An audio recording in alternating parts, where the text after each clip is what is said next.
প্রতিটা জন্মদিন বা মৃত্যুদিনের পর এই যে আপনারা সবাই সুন্দর করে ক্যামেরা নিয়ে দাঁড়ান, আমার কাছে মনে হয় এটার কোনো মূল্য নেই।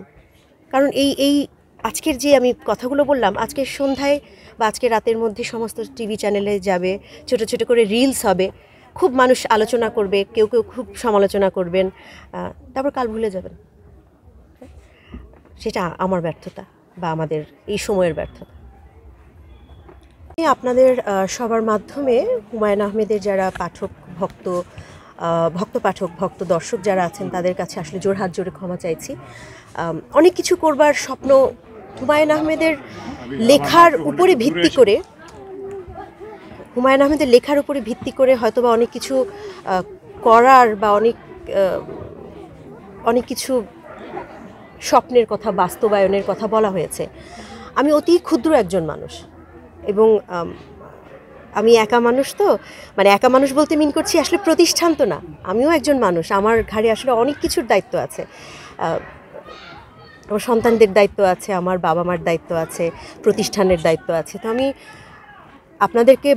আপনাদের মাধ্যমে যখন বলেছি যে হুমায়ূন আহমেদের জাদুঘরটা করবার কথা বাস্তবায়ন করতে চেয়েছি, বা হুমায়ূন আহমেদের অন্যান্য অনেক স্বপ্ন যেগুলো নিয়ে হতাশা আপনারা বলছেন, আমি প্রতিটাই চেষ্টা করেছি বিভিন্নভাবে। আসলে ব্যাপারটা তো শুধু আর্থিক না যে টাকা তুললাম আর করে ফেললাম, অনেকগুলো আসলে মানে অনেক নিয়মতান্ত্রিক উপায়ের ভিতর দিয়ে যেতে হয়।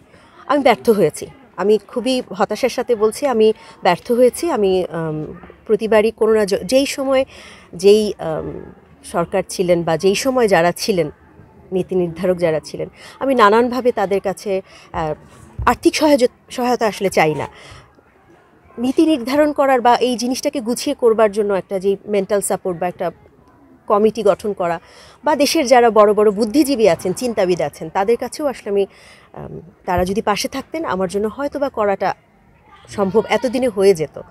তো আমি আসলে আমি একটু শেষ করি। তো আমি নিজেও আসলে একটু বিষয়টা নিয়ে খুব কি বলবো, দুঃখিত। ঠিক হতাশ আমি কখনো হই না। আমার পরিবার, আমার মা বাবা আমাকে কখনো হতাশ হওয়া শেখাননি, এবং হুমায়ূন আহমেদের কাছ থেকে তো আমি কোনো দিন হতাশা শিখিনি। উনি অসম্ভব স্বপ্নবান মানুষ ছিলেন। শুধুমাত্র হুমায়ূন আহমেদের কারণেই আমি এখনও হুমায়ূন আহমেদের সব কিছু না হলেও অল্প কিছু স্বপ্ন আমি সফল করতে চাই এখনও। আর আপনার প্রশ্নে আরেকটা কথা ছিল যে নুহাশ পল্লীর সৌন্দর্য।